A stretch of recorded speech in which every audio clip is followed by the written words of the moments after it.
Ben burun vatan vaqtida Ürümçide bir ağinem bulduğan o maliye mehmanxonasininki bir kichik boshlig'i shu bo'libmi restoranninki asosiy shu musulmon restoranninki boshlig'i. Şu bir kun Ürümchiga borganda buning bilan bir ko'rishmay deb telefon qildim. Telefon qilsam mehmonxonaga kel. Meşede bugün işlavatıman dedi. Bardım tushib olgan vaqtda o'lgirib.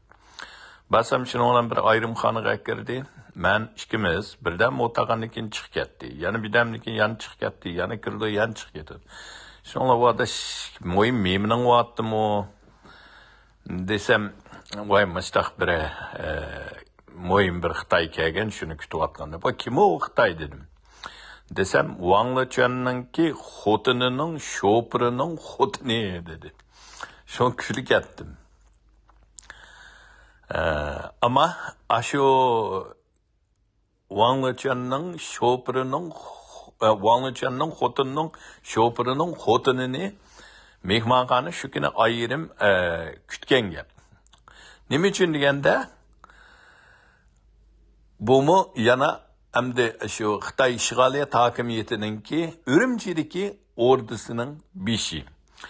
Onun bilan munosabati bor odamni bilish, tonish, ularni kutish, shu orqali bu yerda o'zining imtiyozining yuqoriligini, ish qila oladiganligini, haybisini ko'rsatish.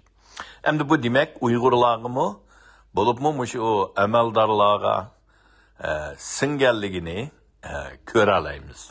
Yani bu çeteldeki Xitayning bu meddaları bunu deyiş arqılık o'xshashli bir natijaga erishmoqchi. O'zini ait muhim ko'rsatish. Yana Jungnanxaydan xabari bor. Yuqur amaldorlarni taniydi. U yerdan xabar ola oladi. Deydigan menda bir narsani ko'rsatish va shu orqali texnologik o'ziga mushtari qabul qilish. Hem de muşu sözlügen YouTube kanalıninki texmici kadem köse şunu ola özge ilandın pul kiridi. Xitayda yana bir gap var. Yana u bolsa yubu jingrin sıbışı deydi. Yana aşı hammadamni hangtang qalgıdak bir gapni qilish orqali imtiyozga erishish, xalqning diqqatini qo'zg'ash.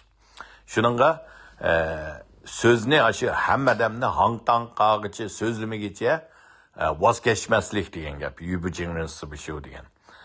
Bu Xitoy madaniyatiga singib ketgan. Yana o'zining bilimi bilan, rostchillik bilan, haqqoniyat bilan o'zini tonishtirish emas, avam xalqqa imtiyozga erishish emas. Amaldar bilan bo'lsa, texmi cho'ng amaldarlar bilan tonish bo'lganligi orqali hammadamni hangtang qiladigan asossiz gaplarni qilish orqali imtiyozga erishish. Bu imtiyoz yana biz tushungandek ijobiy imtiyoz emas. Yana bu yerda salbiy bir xil imtiyoz. O salbiy deganim nima deganda, bu yerda shu imtiyoz orqali xalqlarni qo'rqitish, o'zininki hayvisini qilish, yanchig'ini to'ldirish, shaxsiy manfaati uchun mol dunyo to'plash. Hattoki buni menda degan vaqtida bir xil qo'yimchilik desak bo'ladi.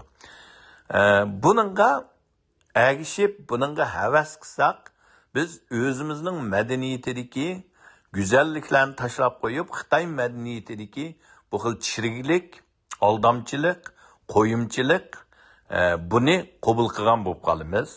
Bu bizga Uyg'urlarga bo'libmi musulmon ahliga hargiz to'g'ri kelmaydi. Chunki biz rostchil bo'lishimiz kerak.